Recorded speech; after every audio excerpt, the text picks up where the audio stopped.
Hello everyone, আসসালামু আলাইকুম। America লাইফে আমি প্রথম সিম রান্না, তাও আম্মুর কাছে রেসিপি নিয়ে। আমি আমেরিকা লাইফে কখনোই সিম রান্না করিনি, কারণ সিম আমি অত পছন্দ করি না। তো এই মশলা কষা সিমগুলো কেটে কুটে সব মশলার মধ্যে ছেড়ে দিলাম। এরপরে আলু দিলাম। আমার কাছে আলু তরকারি খেতে খুবই ভালো লাগে। আলু দেওয়ার পরে একটু কষা নিচ্ছিলাম আমি, কারণ যত কষা তরকারি মজা হয় আর কি। এরপরে একটু টমেটো ছাড়লাম।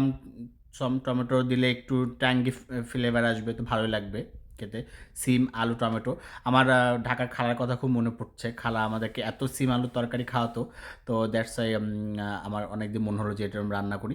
এরপরে মাছ ভাজাই ছিল আমার, যেটা আমি আগে ভেজে রাখছিলাম। তো মাছ দিলাম আমি তরকারির মধ্যে, দিয়ে একটু ঝোলটা একটু টেনে নিচ্ছিলাম। গ্রেভিটা যদি একটু মানে টেনে নিই, তাহলে গ্রেভিটা সুন্দর হয় আর কি।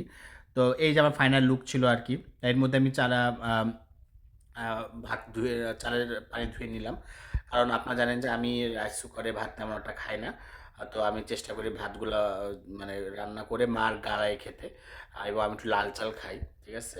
তো আমি এই যে আমার সুন্দর হাঁড়ি আছে, সেই হাঁড়িতে আমি সুন্দর লিড সেট করে দিলাম। যেহেতু আমি এখন মার গালাবো। তো এই দেখেন কত সুন্দর করে মার গালিয়ে যাচ্ছে আমার এই হাঁড়িতে। আমার হাঁড়িটা অনেকে পছন্দ করে আর কি, বাট আমার ভালো আর কি। রাইস কুকারের ভাত থেকে এই ভাতটা বেশি স্বাস্থ্যকর আর কি। এই আমার ফাইনাল ভাতের লুক দেখেন আপনারা সবাই, কেমন হয়েছে আমার ভাত। আর তো এরপর আমি লাঞ্চ শুরু করলাম। তো আপনার সাথে মোটা চাল, সাথে তরকারি, সেই